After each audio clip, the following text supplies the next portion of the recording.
지명을 봐야 되기 때문에 여러분들이 저번에 말씀드린 것처럼 성경책을 하나 줄을 막거든 괜찮은 걸 하나 준비해 그리고 교회에다 갖다 놓으세요. 그러다가 편하게 쓸 수 있고 저도 막 글을 써도 괜찮습니다. 제가 다음 기도하고 시작할게요. 하나님 감사합니다. 오늘부터 신약 산책을 시작합니다. 신약 성경을 우리가 나무만 보는 것이 아니라 숲을 볼 수 있는 지식과 시선을 우리 허락해 주셔서 하나님의 말씀을 귀하게 접할 수 있도록 인도하여 주옵소서. 이 시간이 복되고 즐거운 시간 되길 원합니다. 축복된 시간 되길 원합니다. 지혜를 주시고 인도하여 주옵소서. 예수님의 이름으로 기도드렸습니다. 아멘. 시중에 나와 있는 성경에 관한 책들이 굉장히 많아요. 사실. 그런데 사실은 이 책이 거의 오리지널이라고 보시면 돼요. 이 책부터 시작했기 때문에 이 책에도 발전되고 있는 기권책들도 많이 나오는데 이건 잘 안 팔 거야. 그래서 옛날 거라 제가 여러분들 그냥 지도만 카피해드렸는데 그러니까 여러분들 그냥 보시면서 제가 설명드린 것도 유익한 거 있으면 좀 적으시면 될 것 같아요. 자, 빨리 진행을 할게요. 5시간이니까 첫 번째 오늘의 주제는요 뭐냐면 저기 제목 나와 있는 것처럼 신약의 역사적 배경과 지리예요. 오늘 예수님이 오셨을 때 그 시대 상황 그거하고 그리고 예수님께서 사역하셨을 때 그 배경되는 지리, 지역 이런 부분들만 한번 살펴볼 거고 지리에 관해서는 여러분들이 조금 외워도 될 것 같아요. 지도는. 왜냐하면 지도 하나 외워놓으면 그리기가 쉽거든요. 수역을 따라 나중에 지도를 배울 건데 저는 워낙 그림을 못 그려갖고 여러분들 지도를 하나 배웠어요. 그거 보시면 될 것 같아요. 자, 먼저 예수님이 오셨을 때 어떤 상황이었는가 제가 말씀드리자면 시대적 상황은 세계적 시간에 많이 배웠을 거예요. 두 줄의 부류가 있었는데 굉장히 큰 줄기였어요. 첫 번째는 뭐냐면 헤브라이즘이 있었어요. 헤브라이즘. 또 하나는 헬레니즘. 두 가지 시대적 사고가 있었어요. 헬레니즘은 알다시피 헬라 철학을 얘기하는 거잖아요. 헤브라이즘은 알다시피 이스라엘 히브리 사고 이 얘기를 하는 거예요. 두 가지 큰 주류 때문에 그 여러 가지 관계가 있었는데 쉽게 설명하면 이렇게 설명할 수 있을 것 같아요. 그러니까 헤브라이즘과 헬레니즘이 카페에서 커피를 마셔가며 정답게 이야기하는 게 아니에요. 어떤 말이냐면 씨름판에서 만났다고 보시면 돼요. 씨름판에서 둘이 딱 만나갖고 온 힘을 다해 겨룬다고 생각하시면 돼요. 네가 이기냐 내가 이기냐 막 싸워보자. 그 시대 가운데 엄청난 다툼이 있었다는 거예요. 자, 이 회전은 누가 이기냐면 헬레니즘이 이겨요. 왜냐면 대표적인 사람 알렉산더 대왕이 전 세계를 장악해요. 그래가지고 자기네 문화를 전 세계에 뿌리는 거죠, 한마디로. 그래서 이스라엘 사람들까지도 이 헬레니즘에 젖게 되는데 왜냐하면 거기에 이제 지도자들을 세운단 말이에요. 톨레미 왕조가 세워지고 셀류코스 왕조가 세워져요. 그러다 보니까 이스라엘 사람들 헤브라임 민족인데도 불구하고 헬레니즘의 문화에 계속 젖게 되는 거예요. 계속. 근데 여기서 이제 거기다가 이제 헬레니즘이 이제 승리를 했다라고 하는 찰나에 씨름에 보면 뒤집기라는 기술이 있거든. 이게 갑자기 슬슬 뒤집어지기 시작하는 거야. 헬레니즘이 자꾸 힘이 빠져. 누구 때문에 그러는 줄 아세요? 사도 바울 때문에 그래. 사도 바울이 갑자기 거기서 헤브라이즘에 대한 사고를 가지고 신앙을 전파하기 시작해요. 사도 바울이 복음 전도 시작하잖아요. 그 알다시피 이탈리아 지역까지 쫙 가면서 나중에 복음을 다 전한단 말이에요. 그러다 보니까 헤브라이즘적인 그 신앙이 들어오면서 이 헬라 사람들이 심각하게 고민을 하게 되는 거야. 그 이 알맹이가 썩어나가기 시작해. 이 신앙적으로, 영적으로. 자꾸 하나님을 찾는 사람들이 많아져. 그러면서 이게 뒤섞이기 시작해요. 그런데 여기서 이제 헤브라이즘이 이길 것 같은 생각이 드는 찰나에 또 헬레니즘이 또 물고 늘어져요. 계속. 물고 늘어지면서 나중에 어떻게 되냐면 뒤죽박죽 돼요. 한마디로. 헤브라이즘과 헬레니즘 막 섞여갖고 이것도 저것도 아닌 상태가 되어버리는 게 이제 예수 오실 때 상황이란 말이에요. 심지어 어떤 일이 벌어지냐면 그런 거예요. 그러니까 성경이 우리의 유일무이할 캐논 같은 거잖아요. 기준점 같은 거잖아요. 성경을 보고 대제사장이나 선생님이 성경을 보고 이야기를 해야 되는데 성경에서 없는 해답들이 있어요. 사소한 일 같은 거. 어떻게 하란 말이 없잖아. 그럴 때 어떻게 하냐면 이 종교 지도자들이 뭘 하냐면 성경 외에 그 플라톤 철학, 아리스토텔레스의 쓴 책, 철학책 이걸 또 참고를 하기 시작해요. 그러니까 이게 뒤죽박죽이 되는 거야. 나중에 지금 섞여있는 문학 가운데 나중에 이제 신학이 시작돼요. 그 와중에 어떤 일이 벌어지냐면 영지주의라고 들어보셨나요? 영지주의, 이단 이생교회. 그 당시 이당이 영지주의가 이 당이 생기는데 이 사람들의 주로 된 철학은 뭐냐? 플라톤주의예요. 한마디로 이원론. 선과 악이 분명해. 그러면서 성경을 그런 식으로 바라보기 시작해요. 그래서 영지주의가 그런 헬레니즘의 그런 문화의 영향을 받아서 영지주의가 생기면서 교회를 장악하게 되면서 심각한 문화가 발생되고 시작하는 거예요. 한마디로 혼돈의 연속이에요. 정확한 뭐 신앙적인 뭐 철학도 없는 상태에서 그때 예수님이 오신다 이렇게 보시면 된다. 제 20대 때 생각해보면 저는 10대 때 이미 목사가 되기로 소원을 했거든요. 난 그것만 하면 되는 줄 알았어. 그래서 신학교에 입학을 했는데 목사만 되겠다라고 했던 것이 잘못된 마음이더라고요. 왜냐하면 내 친구들은 다 목사가 될 거라는 마음을 갖고 왔는데 이미 그들은 아버지가 목사님이신 애들이 많았어요. 그러다 보니까 아버님이 목회길을 미리 걸어왔기 때문에 목사 중에서 어떤 목사가 된다는 분명한 것들을 아버님부터 배운 거야.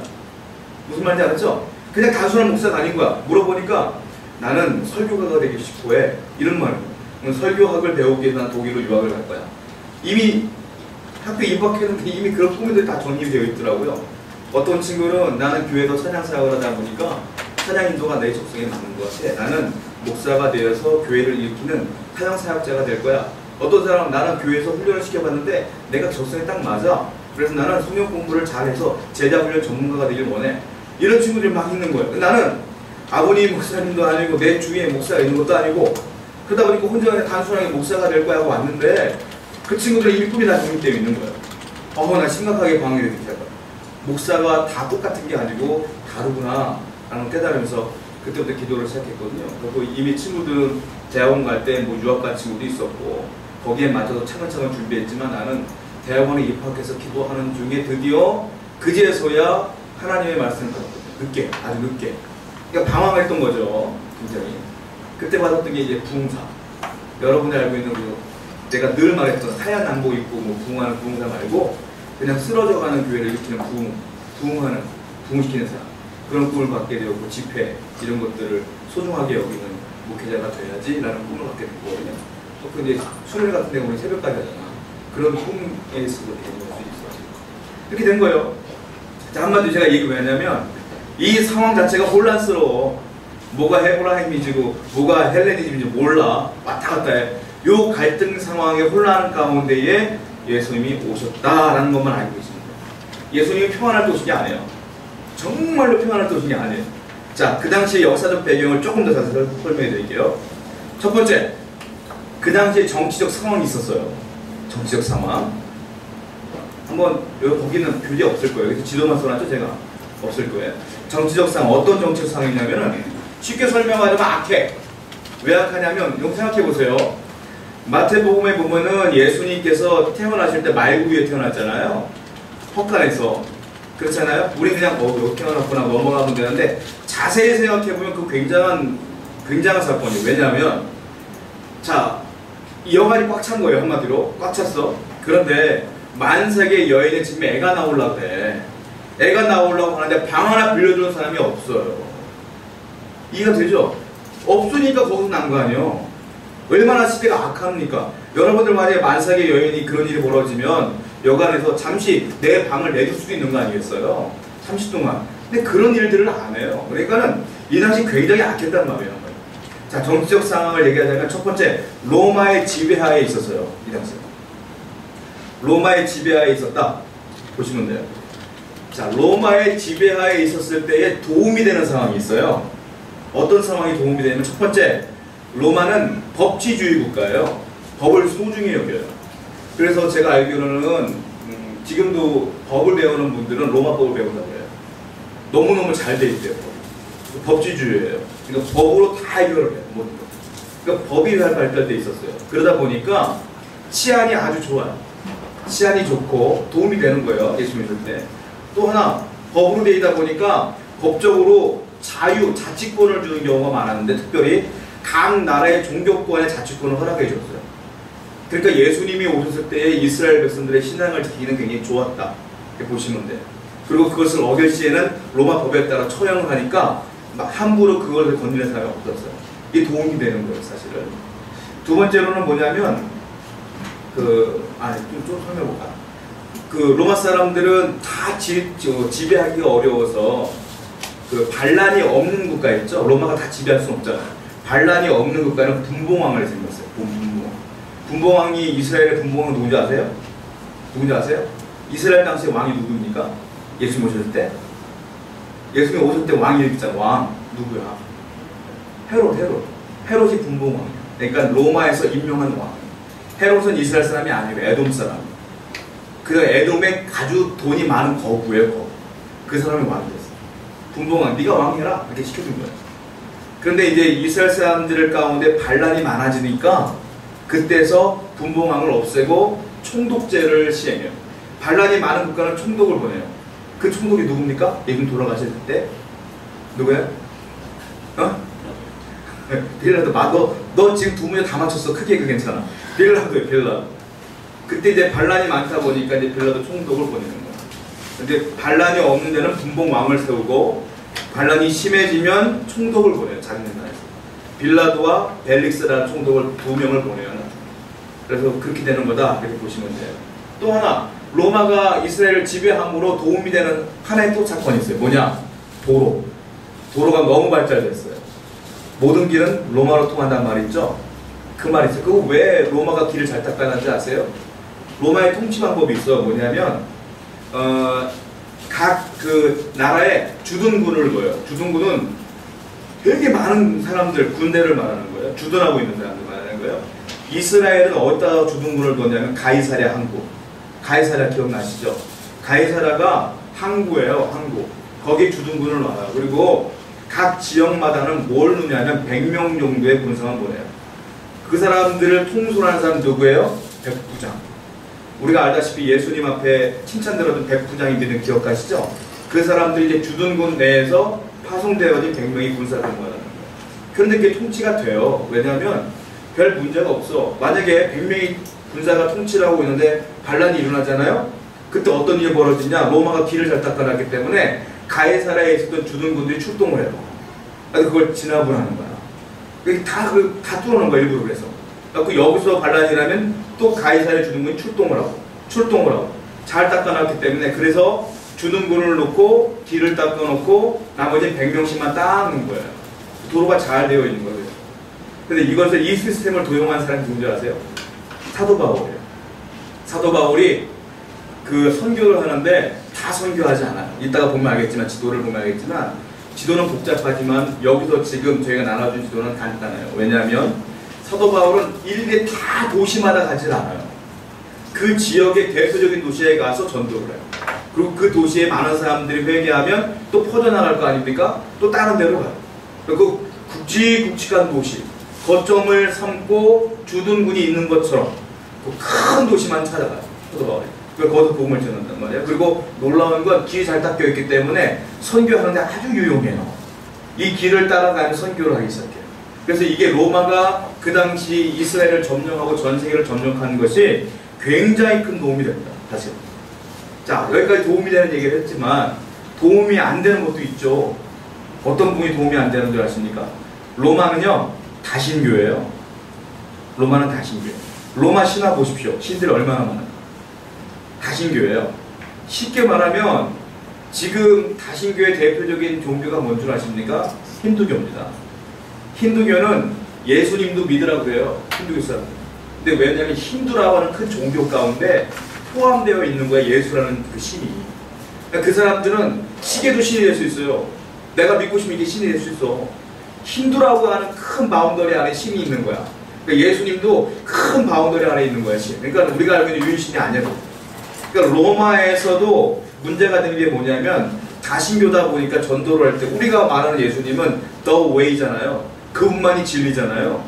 근데 그 사람들은 그렇게 바라보지 않아요. 수많은 신 가운데 하나가 예수인 거야. 그러니까 전도하기가 굉장히 어려워요. 근데 그런 상황 가운데 좋지 않은 불편한 정말 복잡한 상황이 있었다. 이렇게 보시면 돼요. 이게 정치적인 애로사항이 좀 있었어요. 자, 사회적인 상황도 좀 있었는데 예수 오실 때 어떤 데냐, 첫 번째로는 사회적으로 볼 때 정치적으로 갈등이 많았어요. 왜냐하면 왜 정치적으로 갈등이 많았냐면 자, 이미 장악하고 있는, 정치를 장악하고 있는 집단이 있었거든요. 그 사람 누구냐? 로마 총독. 로마에서 파송된 총독 빌라도. 이런 사람들이 먼저 정치에 관여하고 있는 사람이었고, 두 번째 대제사장, 그리고 서기관, 그리고 사두개인, 헤롯당, 이런 사람들이 정치적으로 다 장악을 하고 있었단 말이에요. 그런데 이 사람들과 반대되는 노선을 먹는 사람이 있었어요. 누군지 아십니까? 바리새인이에요. 바리새인은 종교가예요, 종교가. 근데 바리새인들 입장에서 볼 때는 사두개인들이라든지 대제사장이라든지 헤롯당은 그 자기들 마음대로 정치적 이권에 따라 움직이는 것 같아. 그래서 신랄하게 비판을 해요, 바리새인들. 그래서 이스라엘 백성들한테 존경을 받는 건 누구냐? 바리새인이에요. 바리새인들이 굉장히 존경을 받아요. 엄밀히 따지자면 예수님은 바리새인이에요. 엄밀히 따지자면. 그런데 이 바리새인들도 정상적인 삶을 살지 않았기 때문에 예수님이 신랄하게 비판을 하신 거예요. 그러니까 노선을 따지자면, 엄밀히 따지자면 예수님도 정치가는 아니었다, 종교가 아니었다, 이렇게 보시면 돼요. 이게 계속 정치적 갈등을 계속 일으켜요. 계속. 자, 나중에 보면 알겠지만 예수님을 핍박하잖아요, 대제사장 이런 사람들이. 왜 핍박하는지 아십니까?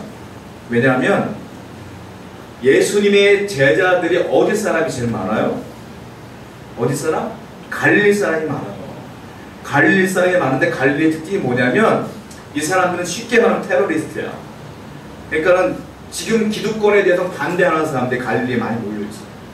그러니까 예수님의 제자들이 대부분 갈릴리 사람이다 보니까 이 대제사장이나 사두개인들이 되게 싫어하는 거야. 정치적으로 미묘한 갈등 때문에. 이것도 있어요. 그래서 예수님을 그렇게 핍박했다, 제자들을 핍박했다, 이렇게 보시면 돼요. 두 번째, 종교적으로도 갈등이 있었어요, 많이. 아까 설명드렸잖아요. 총독, 대제사장, 사두개인, 헤롯당, 이 사람들이 있음에도 불구하고 바리새인들은 종교적으로 자기들이 이제 기득권을 가지려고 애를 썼잖아요. 그러니까 이것 때문에 굉장히 다툼이 있었어요. 문화적으로도 마찬가지예요. 문화적 갈등은 이렇게 설명하면 될 것 같아요. 말 때문에 싸웠다, 이렇게 보시면 돼요. 자, 예수님께서 주로 이스라엘 사람들이 사용했던 언어가 있는데 그 언어가 우린 잘 모르는 아람어라는 게 있어요. 아람을 이따가 지도 보면 알겠지만 팔레스타인 우위를 뭐라고 수리아라고 그래요. 수리아 지역. 성경에도 나와요, 수리아 지역이라고. 수리아를 지금 뭐라고 말하면 시리아라고 그래요. 시리아 지역이에요. 그 시리아 지역에서 사용했던 말을 아람어라고 하고 아람어를 시리아어라고 해요. 시리아어. 그러니까 이스라엘 백성들이 주로 사용했던 게 아람어야. 아람어인데 문제가 뭐냐면 이렇게 헬레니즘과 로마가 점령하면서 핍박을 못 이겨 도망간 사람들이 있어요, 해외로. 이스라엘 사람들 가운데. 도망가서 하나님을 섬겼던 사람들을 뭐라고 말하면 디아스포라라고 해요. 디아스포라. 그 디아스포라 이 사람들이 명절 때만 되면 6월달이 되면 이스라엘로 온단 말이에요. 3기 예배를 드리는데 문제는 뭐냐면 여기서 머물고 있는 사람들은 아람어를 사용해. 근데 디아스포라들은 어떤 언어를 사용해? 헬라어를 사용해. 맨날 거기 살아야 되기 때문에. 우리 상이가 영어를 사용하는 것도 똑같은 거예요. 영어를 사용하면 우리 한국어를 사용하잖아요. 마찬가지예요. 근데 이게 서로 대화가 안 되고 문화가 안 맞아. 그래서 기독교인들 자체 가운데서도 갈등이 막 생겨요. 문화적 갈등이. 대표적인 게 뭐냐면 사도행전인가? 거기 보면 이런 말이 있어요. 과부가 있는데 이스라엘 안에 있는 과부들은 도와줘요. 예루살렘 교회에서. 도와주는데 무엇 때문에 싸우게 되냐면 이스라엘 과부들이 아니라 디아스포라 과부들, 헬라어를 사용하는 과부들, 그 사람들을 자꾸 배제돼요. 이 구제 싸움에서. 근데 그것들 들고 일어나고 막 대판 싸우게 되거든요. 근데 그런 것 때문에 결국은 이제 문화 싸움, 언어 싸움이 막 벌어져요. 얘기 들어보면 나중에 신학 연구에 보면은 한국 교회나 이 당시 교회나 별 차이 없어요. 사람 사는 다 갈등이 많은 것 같아요. 자, 그런 것 때문에 막 싸움이 나고 갈등이 벌어집니다. 또 하나 생각해 봐야겠는데, 세 번째로는 지금까지가 정치적 상황 얘기했어요. 두 번째로는 사회적 상황 가운데 지금 얘기하고 있는 겁니다. 그리고 또 하나 문화적 상황이 있었어요. 문화적 상황은 뭐냐면 히브리적 사고와 헬라적 사고가 달라요. 그러니까 설명드릴게요. 첫 번째, 히브리적 사고는 신 중심의 사고야. 신 중심의. 헬라적 사고는 인간 중심의 사고야. 쉽게 설명해 볼게요. 어떤 거냐면 인간을 바라볼 때 히브리적 사고는 하나님을 통해 인간을 봐요. 하나님이 보실 때 인간은 어떻게 볼까? 이렇게 보라고. 근데 헬라적 사고는 하나님을 절대로 통과하잖아요. 왜? 인간이 더 중요해. 그러니까 인간은 뭐다 이렇게 나와요. 그래서 히브리 성경은 하나님 보실 때 인간은 죄인이다 이렇게 나옵니다. 그러니까 하나님을 통하여 보는 거예요. 더 쉽게 설명해 볼까? 그러니까 그 뭐죠? 그리스 신화 보면 제우스 신 뭐 나오잖아요. 제우스 신을 보면 또 재밌지 않습니까? 신이 막 바람 펴요. 막. 신이 막 바람 피다가 와이프 헤라한테 막 잡혀가고 혼나고 막 그런 장면 나오잖아요. 자 보세요. 헬라적 사고는 신을 그렇게 바라본다고. 인간이 살아가는 것처럼 바라본다. 그러니까 하나님 그렇게 있습니까? 없잖아요. 하나님은 완전히 하나님이잖아요. 근데 헬라 사람들은 그렇게 안 봐. 왜 신도 그냥 인간처럼, 인간이 살아가는 것처럼 바라본다. 이게 달라요. 신 중심의 사고와 인간 중심의 사고 완전히 달라요. 그러니까 이런 갈등 가운데 예수님이 오시는 거 쉽게 말하면 또 하나 얘기해 볼까? 히브리 사고는 관계 중심으로 봐요. 관계 중심. 뭐든지 관계 중심. 그런데 헬라 사고는 객체 중심이에요. 하나 봐요. 굉장히 개인주의적인 거죠. 하나하나. 물은 뭐야? 공기는 뭐야? 막 이렇게 정의를 해요. 그런데 히브리어는 인간은 뭐야? 이렇게 내릴 수가 없어. 왜냐면 관계가 중요하기 때문에. 좀 어려우니까 제가 설명해 드릴게요. 물 있죠, 물. 물을 설명하자는 거예요. 헬라적 사고를 갖고 있는 헬라 사람들은 물은 뭐야? 이렇게 나와요. 그런데 히브리 사람은 그렇게 말하지 않아. 뭐냐면 내가 지금 목이 말라. 정말 목이 말라. 내가 물 한 잔 먹는 거예요. 진짜 목이 말라 물 먹어서. 그럼 내가 기분이 좋아지잖아요. 이 물은 나의 목마름을 없앴잖아요. 그럼 얘는 선한 물. 아시겠죠? 근데 우리 예능 프로그램 같은 데 보면 갑자기 지나가다가 물따기 같은 거 맞고 쏟아기가 때려 아파 물이. 그럼 어떻게 돼? 걔는 나쁜 물. 관계, 나와의 관계 가운데 나한테 선한 영향을 주느냐 나쁜 영향을 주느냐에 따라 달라지는 거야. 그러니까 히브리어는 복잡해. 그러니까 성경을 연구할 때 얼마나 복잡한지 몰라요. 그래서 그러니까 이것저것 다 따져봐야 되는 거야. 그래서 물도 선한 물이 있고 나쁜 물이 있어요. 관계에 따라서. 근데 헬라적 사고는 그렇지 않잖아요. 물은 뭘로 구성되어 있고 어떻게 구성되어 있고 어디서 나며 이런 것이 물 이렇게 나오잖아요. 그렇잖아요. 그리고 또 하나 또 예를 들자면 시계 얘기할 거예요. 시계. 우리가 좋다 나쁘다 하는 시계 뭐냐면 싼 시계 비싼 시계가 나오잖아요. 싼 시계는 나쁜 시계야. 뭐 당연하지. 비싼 시계일수록 좋은 거잖아요. 그렇잖아요. 이게 헬라적 사고예요. 비싸면 좋은 거 싸면 나쁜 거. 근데 히브리 사고는 뭐냐면 내가 정말 시계가 필요해. 정말 시계가 필요해서 내가 시계를 찾는데 얘가 3,000원짜리밖에 안 돼. 근데 헬라적 사고는 얘는 나쁜 시계야. 근데 히브리 사고는 얘는 좋은 시계야. 내가 필요하니까 쓰는 거니까. 그런데 아무리 비싼 시계를 할지라도 내가 안 쓰고 집에다 놓잖아요? 그건 나쁜 시계야. 히브리 사고는. 무슨 말인지 알죠? 다 관계로 연결되어 있는 거예요. 그러니까 성경을 볼 때 여러분들이 자꾸 구절구절 따지고 돌면 이게 이해가 안 되는 게 당연한 거예요. 이게 성경 구절 자체가 그렇게 해석이 안 돼요. 그러니까 헬라인들이 아무리 봐도 이해를 못하고 싸우는 거야, 바울하고. 이게 이해가 안 되는 부분이 너무 많거든요. 쉽게 설명하자면. 자, 그리고 또 하나, 세 번째로 말하면 이럴 거예요. 세 번째로는 히브리적 사고는 느낌 중심의 사고. 느낌. 그냥 감정, 감성, 느낌. 근데 헬라는 그렇지 않아요. 논리 중심. 헬라적 사고는 논리 중심의 사고예요. 그러니까 쉽게 설명해 얘기해 볼까요? 예수님이 니고데모에게 말한 거예요. 내가 읽어드릴게요. 니고데모한테 말한 겁니다.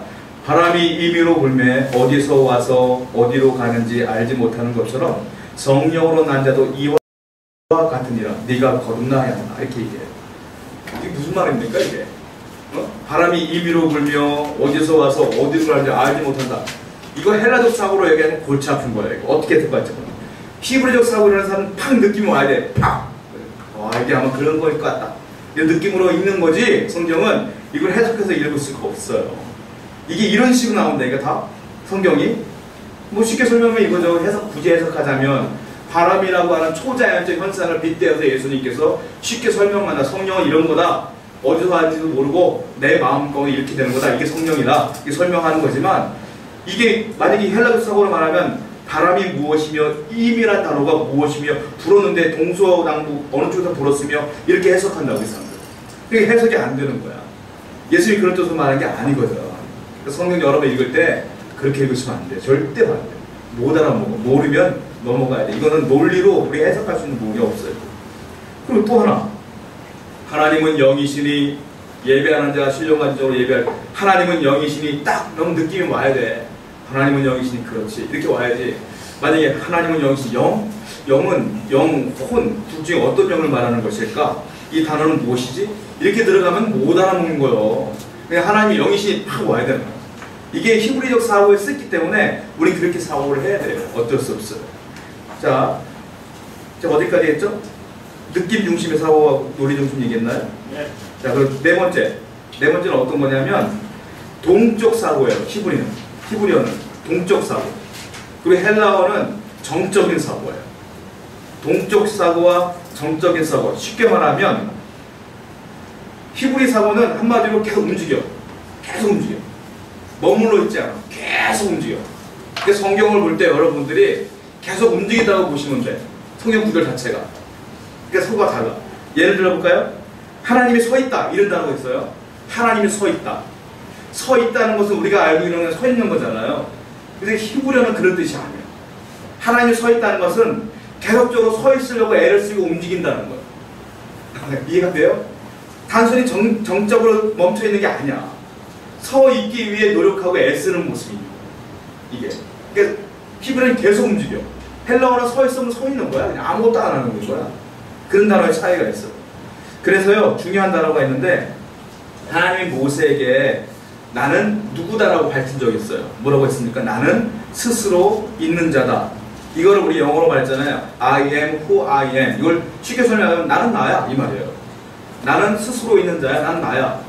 정지적 사고를 보면, 헬라적 사고 보면은 근데 하나님은 하나님이구나, 이렇게 바라볼 수 있지만 히브리적 사고는 그렇게 바라보면 안 되는 거야. 뭐냐면 하나님은 하나님인데 어떤 하나님이냐면 불가능이 없고 모든 걸 다 할 수 있는 하나님이다, 이렇게 바라보는 거야. 움직이는 거야. 계속 나는 이것도 하고 저것도 하고 다 할 수 있는 하나님이야, 이렇게 말하는 거야. 그래서 예수님이 나중에 뭐라고 말하냐면 임마누엘, 이 말이잖아요. 임마누엘. 하나님 나와 함께 하신다, 이 말이잖아요. 우리가 기도할 때 제가 응답 제일 많이 받는 것 중에 하나가 뭐냐면, 우리 사모님이 잘 알아. 사모님 맨날 나한테 기도 부탁하면 나 구원해야 돼, 한솔해야 돼, 맨날 물어볼 때 내가 기도를 해보면 하나님 뭐라 하냐면 그냥 함께 하신대, 이렇게 말하거든요. 그럼 그게 뭐야, 맨날 그래. 자, 이게 임마누엘이에요. 하나님 함께 하신대. 이게 임마누엘이에요. 자, 이게 왜 중요하냐면요, 성경에도 임마누엘 그랬는데 하나님 함께 한다는 건 계속 움직인다는 뜻이야. 이게 동적 사고로 계속 움직인다는 게 뭐냐면, 나는 난데, 나는 못할 게 없는 전능자인데 내가 너와 함께 하면서 모든 걸 다 해줄게, 이런 뜻이에요. 이 말은 단순하게 함께 한다, 함께 그냥 옆에 있는다가 아니야. 아시겠습니까, 여러분? 그래서 임마누엘이면 기도 끝이요. 다시 하나님 함께 하신다는 건 기도 끝인 거예요. 다 알아서 할 수 있는 거예요. 그래서 이게 히브리어적 사고를 갖고 있지 않으면 우리가 성경을 이해하기 굉장히 어려워요. 또 하나, 자, 히브리어 사고는 뭐냐면은 의미를 굉장히 중요해요. 의미 중심의 사고를 해요. 근데 헬라어는 뭐냐면 사실 중심의 사고를 해요. 사실 중심. 그걸 잘 알다시피 그 시간표, 우리가 이제 방학 때 우리 애들도 시간표 짜고 그러잖아요. 시간표. 몇 시부터 몇 시까지 뭐하고 몇 시부터 몇 시까지 뭐하고. 또 인생의 스케줄표 짜잖아요. 20대는 뭐하고 30대는 뭐하고 25세 때는 뭐하고 딱 짜잖아요. 여러분들은 헬라적 사고의 교육의 병폐에 시달리고 있는 거예요, 사실은. 그게 헬라적 사고예요, 사실. 히브리어는 그렇지 않아요. 뭐냐면 하루가 천년 같고 천년이 하루 같은 거예요. 그렇잖아요? 우리는 하루라고 생각하는데 하나님 볼 때 천년일 수 있는 거고. 이게 달라요. 그래서 성경에 나와 있는 그 시간을 그대로 있는 그대로 해석하면 바보야, 바보. 바보예요, 완전. 거기 옛날에 그 이단들이 많잖아. 14만 4천 명 선택받은 자들. 그거로 순천지가 그렇게 얘기하고, 그리고 안산홍도 그렇게 얘기하고 있잖아요. 그거 있는 그대로 바라보면 안 되는 거예요. 히브리 사고는 그렇게 바라보면 완전히 어긋나기 시작하고 잘못되는 거예요. 그게 다 의미가 있는 거야. 의미를 바라봐야지 그 시간 그대로 바라보시면 안 돼요. 하나님께서 야, 내가 너와 함께할게, 곧 함께할게, 곧 내가 나타나리라. 아직도 안 오셨어. 곧 오신다고 했는데 그 곧이 하나님 보실 때는 몇천 년일 수 있는 거야. 그러니까 곧 오신다고 하니까 시한부 종말론이 뭐 몇 월 며칠, 10월 며칠 날 온댄다, 뭐 정말 잘못된 거예요.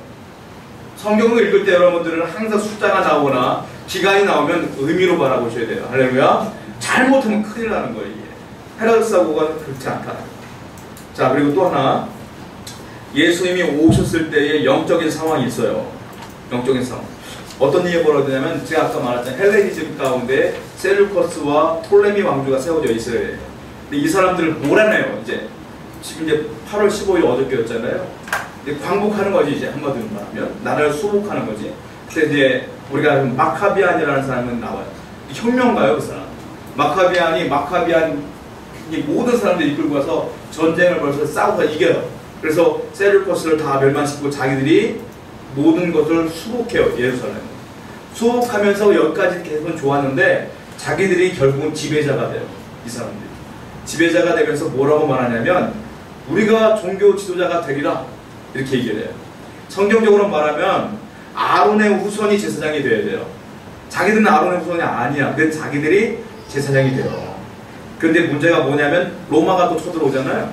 그래서 그것도 실패로 돌아가요. 그런데 아직까지도 로마가 그나마 종교적으로는 자유를 허락해 주니까 그 꿈을 버리지 못해. 그래서 자기들이 기득권을 형성하려고 애를 써. 동조한 사람이 누구냐? 대제사장, 서기관, 헤롯 땅 이런 사람들인 거야. 반대가 누구냐? 바리새파, 에세네파. 에세네파의 대표적인 사람이 세례 요한.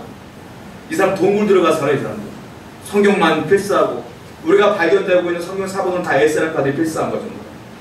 그런 일을 해요. 그러니까 종교적 갈등이 어마어마하게 심했어요.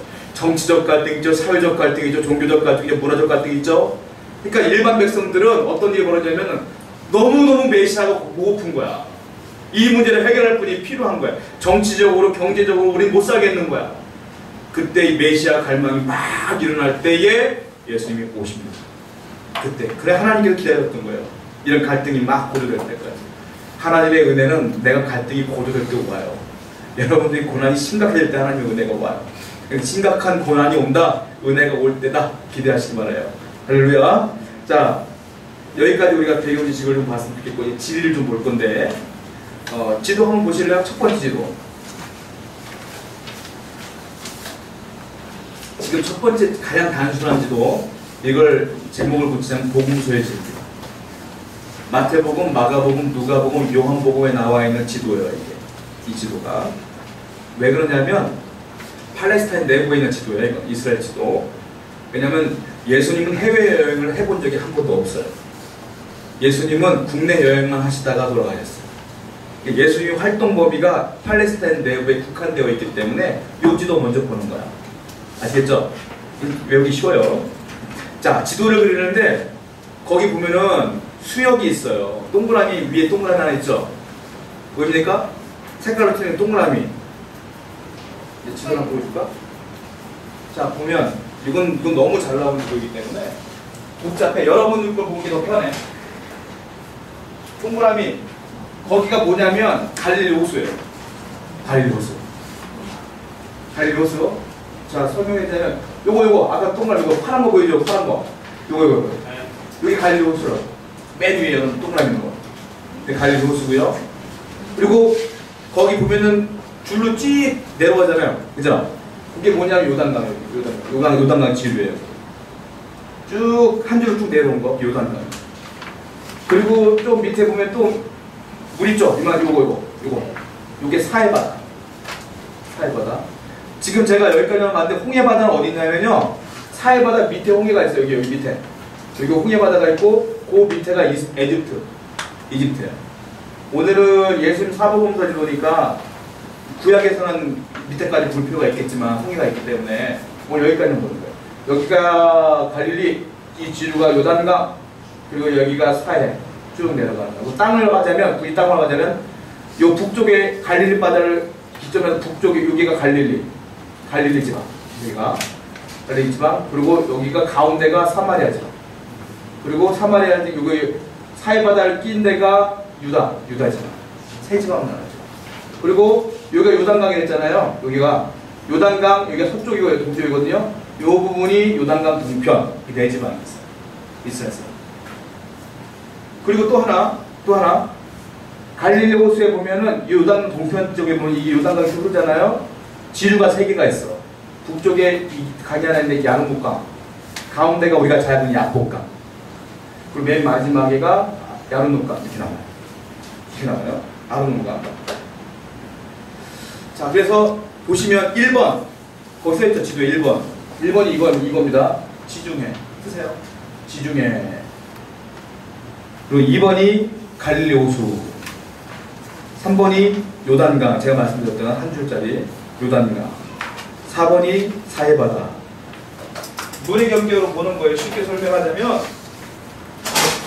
제가 그림을 진짜 못 그려요. 제가 예능도 너무 못 그려요. 지도는 제가 이제 통역 공부할 때 배웠 먼저 지도 그릴 때 요령이 있어요. 이렇게 쭉 해. 이렇게. 여기가 지중해야. 여기 지중해. 그리고 여기 조그만 강이 하나 있고 조금 내려다가 좀 큰 강이 하나 있어요. 그리고 요단강이 쭉 내려오다가 여기서 길다랗게 강이 하나 있어요.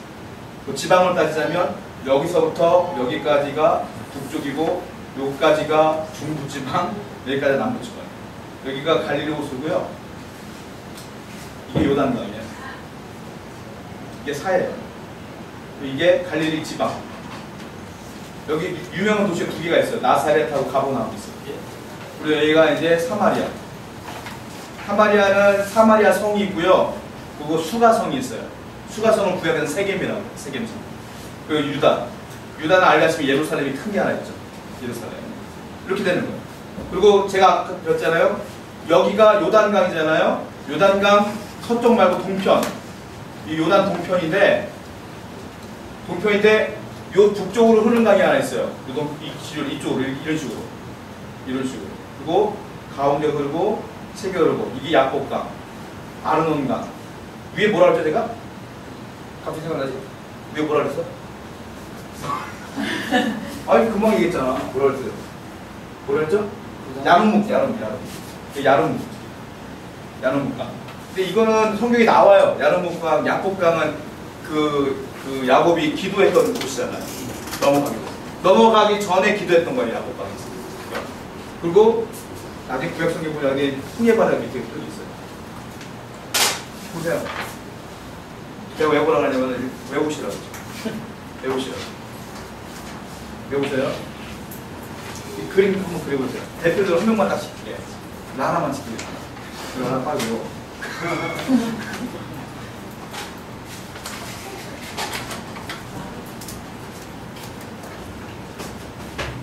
자, 다시 이게 진짜 지도예요. 지금 현재 지도 보시면 다시 설명드려요. 자, 이게 갈릴리입니다. 갈릴리. 그리고 쭉 지류를 따라 요단강이 되고요. 그리고 이게 사해가 돼요. 그리고 요 북쪽, 여기 갈릴리 지방이 되고 중간이 사마리아가 굉장히 커요. 사마리아 지방이 커요. 그리고 유다가 돼요. 그 예수님께서 갈릴리에 사역을 하셨잖아요. 가버나움에서 주로. 이제 기억나시죠? 여기 사역을 하신단 말이야. 유다로 예루살렘을 가실 때 어떻게 하냐면 여기를 통과해 가시는 거야. 사마리아를. 근데 유다 사람들은 사마리아를 통과하지 않아. 어떻게 하냐 이쪽으로 삥 돌아가. 이렇게 삥. 한참 걸려. 왜? 사마리아 사람들은 상종을 안 해. 근데 예수님이 이쪽 지나가다가 사마리아에 수가성을 들어가서 과부 한 명 만나잖아요. 아, 당신은 왜 왔습니까? 당신들은 우리 상종하지 않아요. 나는 그런 거 하지 않아. 그러면서 예수님이 여기 왔다 갔다 하신 거야. 이렇게. 사람들, 유대 사람들 여기부터 이렇게 왔다 갔다 하고. 이 장면이 이렇게 나오게 되는 거예요. 자, 이해가 됐죠? 이게 물의 경계를 따라서 우리가 지도를 그릴 수가 있는 겁니다. 지중해, 갈릴리, 사해, 홍해. 여기까지 이렇게. 그리고 요단강까지. 이렇게 지도를 충분히 그릴 수가 있어요. 자, 그리고 조금 더 설명해 볼까요? 지방은 말하자면 제가 말했던 것처럼 갈릴리 지방, 사마리아 지방, 갈릴리 지방, 사마리아 지방, 유다 지방. 지방은 우리나라로 말하면 지금 경기도, 충청도 이렇게 보시면 돼요. 그리고 이제 도시가 있잖아요. 지방마다 유명한 도시를 설명해 드릴게요. 자, 갈릴리 지방 두 번째 지도 보시겠습니까? 두 번째 지도 보시면 지방은 설명해 드렸죠. 자, 맨 처음에 A라고 써있는 데가 뭡니까? 위에 점선 A, 거기가 갈릴리 지방이에요. A가 갈릴리 지방. 그리고 B 찾아보세요. B 있죠? B가 사마리아 지방입니다. 사마리아 지방. C 있어요. C는 유대 지방 보시면 돼요. 지방은 세 개입니다. 팔레스타인 지도 가운데. 자, 지방마다 유명한 도시가 있는데 A1, A2가 있어요. 그러니까 갈릴리 지방 안에 있는 도시 두 개를 말하는 겁니다. A1은 뭐냐면 나사렛입니다. 나사렛. 거기가 나사렛이에요. 나사렛. 그리고 나사렛은 알다시피 예수님이 성장하신 곳이잖아요. 거기가 농업이 중심이 되어 있고 갈릴리 호수에서 남서쪽으로 한 31km 정도 된대요. 그러니까 많이 떨어지는 것 같지는 않아요. 거기 나사렛이고 그 위 A2 거기가 가버나움은 그 북쪽에 있는 항구 도시인데요. 갈릴리 호수의 북쪽에 있는 항구 도시인데 사실 가버나움은 갈릴리 지방에서 정말로 너무너무 작은 도시예요. 그런데 성경에 가버나움이 되게 많이 나와. 예수님의 기적도 많이 나오고. 그래서 사람들이 오해를 해. 가버나움이 엄청 큰 도시인가 보다. 그러나 그렇지 않아요. 갈릴리에서 가장 큰 도시는 어딘 줄 아십니까? 찍어보십시오.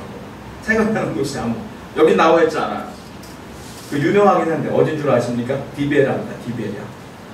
디베라가 갈릴리 지방에서 가장 큰 도시예요. 그런데 놀라운 건 예수님은 디베라에 한 번도 안 가셔요. 성경에 나와 있는 것 뿐이지 거기 사역하는 한 번도 사역 안 해요. 왠 줄 아십니까? 디베라는 도시가 워낙 큰 도시다 보니까 로마가 거기에 군대들을 많이 보내라고 권력층이 많이 살아요. 거기에. 그러니까 예수님이 갈 이유가 하나도 없어요. 예수님이 이 땅에 오신 이유가 가난한 사람을 위하였잖아요. 병들고 없는 사람들을 위해서.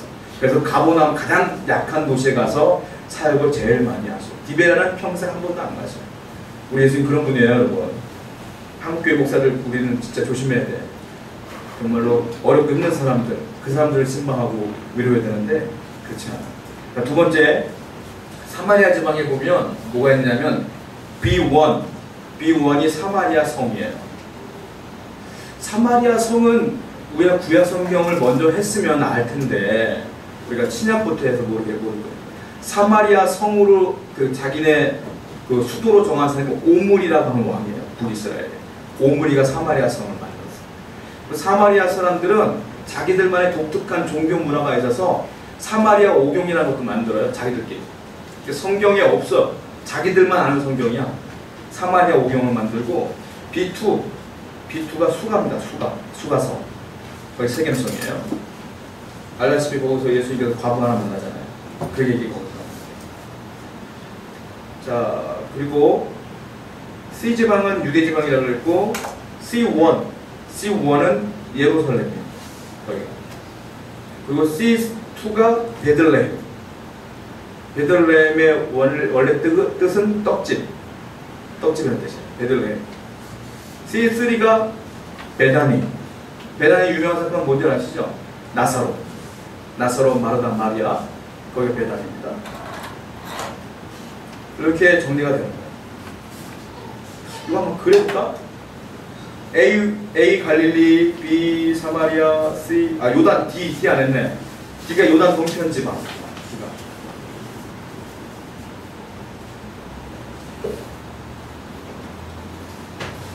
한번 그려볼까? 여러분들은 지도 덮어보세요.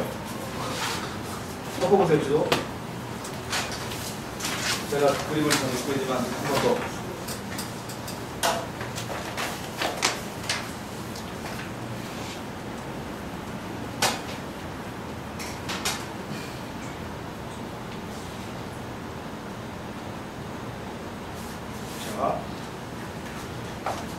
지방으로 따지면 이렇게 되는 거예요. 그리고 이렇게 했고 한번 해볼까? 자, 제가 찍는 거 한번 해보세요, 여러분들. 안 시키고. 자, 왜 웃었지? 자, 이게 뭡니까? 이게 뭐예요? 네, 갈릴리 호수예요, 여기가. 이거는요? 요단강은 이거잖아. 요단강 동편. 이게 뭐예요? 베레아. 요단 동편 지방입니다. 누가 베레아를 했어? 베레아라고도 해요. 예. 여기 가세요. 예. 뭐 있어 거기? 있어요. 난 가르쳤는데 하길래. 이게 요단강이에요. 자, 이거 뭡니까? 네. 이거 뭡니까? 시중에. 자, 도시 두 개. 자, 위, 아래. 여기 뭐? 이 지방부터 하자. 이 지방 뭐죠? 갈릴리. 이건 뭐죠? 사마리아. 더 큰 거죠? 사마리아. 이건 뭐죠? 네. 유리수가. 자, 도시 두 개. 가버나움. 북쪽이 가버나움입니까? 네. 가버나움, 나사렛. 나사렛. 여기도 두 개. 위가? 위가 스마일. 여기가 사마리아 성 맞아요. 여기는 수가성. 자, 여기는 세 개인가요? 네. 이게 옆에. 아, 여리고 얘기했구나. 자, 여리고는 뭐냐면, 자, 여호수아가 요단강을 건너자마자 여리고를 점령하잖아요. 기억나시죠? 네. 여리고가 어디냐면요, 여기 있어요. 여기 요단강 지를 건너자마자 이쪽에 있어요. 이쪽에. 그러니까 첫 성이에요. 이 여리고예요. 여리고. 자, 이거 뭡니까? 맨 위에 있는 거 이거? 일단 보지 말고. 예루살렘. 예루살렘이에요. 그 다음에 베다니가 위에요, 베들레헴이 위에요. 베다니가 가운데죠. 베다니, 베들레헴. 요거 외우면 여러분들 사복음서의 중요한 도시는 다 외운 거예요. 지도는. 주로 여기서 다 사건이 다 벌어집니다. 나머지는 시돈 뭐 이런 데는 잠깐 지나가는 거고 예수님 사역은 여기서 거의 다 벌어진다고 보시면 돼요. 지도 한번 그려보실 분 있나? 나라요. 한번 그려보실 수 있다. 제가 예전에 청년 가릴 때는 다 불렀어요. 할머니 다 했었어. 여러분들 연세가 좀 있어갖고 내가 잘 못 내보셨죠? 뭐예요? 자, 요거 제가 왜 CD 그림도 못 그린 사람이 되었냐면 다음 주 복습할 거거든요. 복습하고 시작할 거거든. 다음 주 요거 그립니다. 대표도 가위바위보 진 사람이. 이거 외우세요. 자, 그 세 번째 지도가 있어요. 세 번째 지도는 뭐냐면 이제 복음서 지도가 끝나고 사도행전 지도가 나와요. 사도행전 지도가 더 큰 지도예요. 이거는 팔레스타인을 포함하여 유럽, 이탈리아 지방까지 다 나와요. 자, 먼저 따져보자면 첫 번째 팔레스타인 지역이 있고요. 이번에는 지방이 아니고 지역입니다. 지역. 팔레스타인 지역이 있고 두 번째가 수리아 지역이 있고요. 아시아 지역이 있고 아시아 지역이지만 우리가 성경에는 소아시아라고 보시면 돼요. 소아시아. 그리고 갈라디아 지역이 있고 마게도냐 지역이 있고 이달리아 지역이 있어요. 자, 지도를 보세요. 자, 먼저 이게 이제 실질적인 지도인데 아까 말씀드린 거는 지금 나눠드린 건 요약본이고 실질적인 지도예요. 크게 보면 아까 팔레스타인 수역적으로 볼 때 그 귀도 커보였지만 이건 작아요. 자, 아까 우리가 봤던 거 어딥니까? 여기 이거 약간 푸르스름한 거 이거 보입니까? 이거요? 안 보여? 이게 갈릴리. 이게 요단강 여기 사해. 이게 홍해. 이렇게. 이게 홍해예요. 이게 홍해예요. 예. 요 전체 지역을 팔레스타인 지역이에요. 이스라엘 전체를 말하는 거죠. 그러니까 지도에 보면 동그라미 보면 A1 여기 부분이 이제 팔레스타인 지역이라고 보시면 돼요. 이게 여기서 이제 예수님이 모든 사역을 여기서 왔다 갔다 하신 거예요, 정말. 그게 그 위에 바로 그 위에 지명이 있잖아요. 그 위에 예. 지역으로 따지자면 여기가 뭐라고 하냐면 수리아 지역이라고 해요. 지금의 시리아. 요 지역을. 그 여기에 뭐가 있냐면 안디옥 교회가 있어요. 여기서 배 타고 사도 바울이 선교 여행을 떠납니다. 쭉 떠나면서 이제 이 지역을 다 점령하는 거고, 이 지역을 계속. 그리고 이제 이 부분 D 지역, 이 부분 있죠 여기를 터키 북부 지역이에요. 여기를 D를 갈라디아지.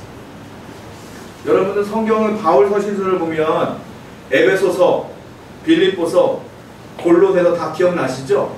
교회를 대상으로 쓴 겁니다. 아시겠죠? 교회가 수신자가 교회예요. 빌립보 교회를 위해서. 근데 유일하게 갈라디아서가 있어. 갈라디아 교회 없어요. 갈라디아서는 갈라디아 지역의 편지를 보낸 거예요. 아시겠어요? 이게 갈라디아 지역이에요. 갈라디아 교회가 아니에요. 갈라디아는 갈라디아 지역. 그리고 터키 북부 지역에 터키 남부 지역이 있어요. 여기는 아시아 지역, 아시아, 소아시아. 거기가 이제 C죠, C 지역. C 지역이 아시아 지역. 그리고 우리가 알다시피 D 했죠, 갈라디아 했죠. 네. 그 다음에 넘어가면 이 지역 여기 마게도냐 써있죠. 네.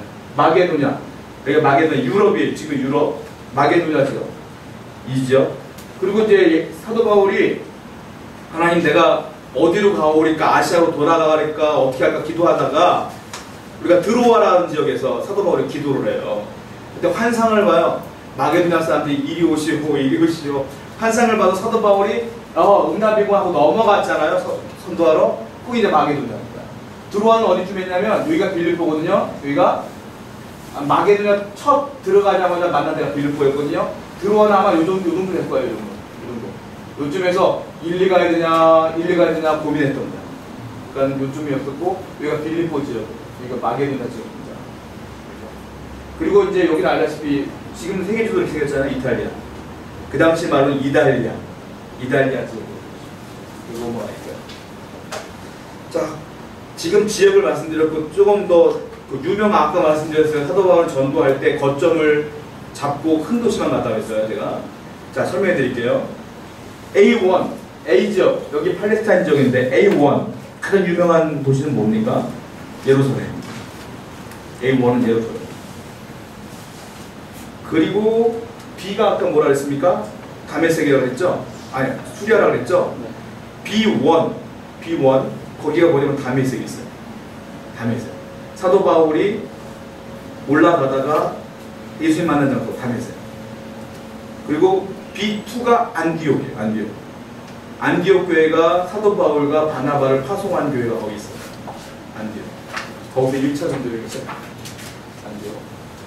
그리고 C를 넘어가면 C가 아시아 지역이라고 C1 거기가 에베소. 대표적인 도시가 에베소입니다. 에베소 교회 기억나시죠? 에베소 교회. 에베소에는 뭘 했냐면 사도 바울이 3년 동안 사역을 했는데 거기 두란노 소원을 만들었어요.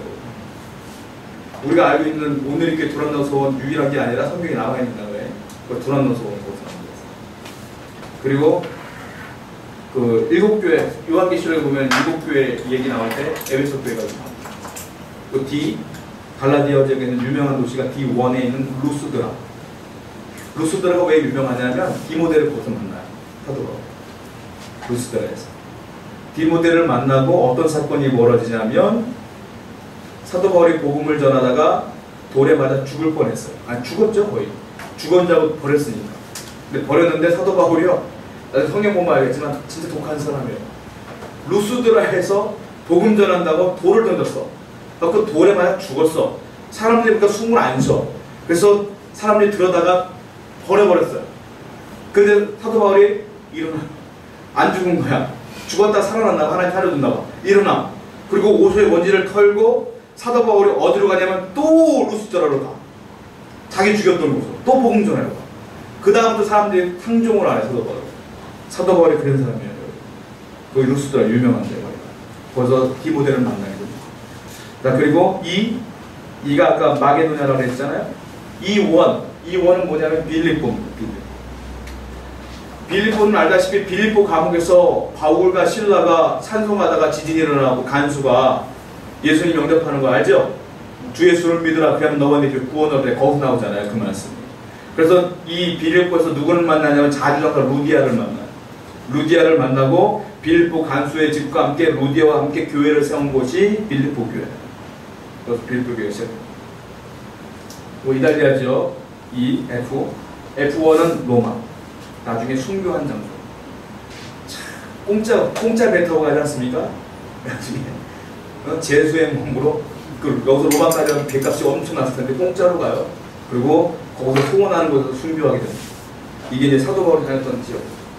여기서 예수님은 여기서만 왔다 갔다 했는데 사도 바울은 이걸 다 왔다 갔다 했어요. 3번이나. 대단한 분이에요. 정말. 자, 여러분들 제가 지금 전반적인 것만 설명해 드렸고 다음번에 사도행전 들어갈 때는 제가 말씀드린 지역별로 성경 과학하면 어떤 사건이 있는가를 자세히 보게 될 겁니다. 요거는 못내요. 나도 못 외우겠어요. 요거는 못내요. 다음 주는 요거 시험 봅니다. 요거 시험 봅니다. 자, 기도하고 마치겠습니다. 하나님, 오늘 신약산책 첫 강의를 잘 마치게 해주시면 감사합니다.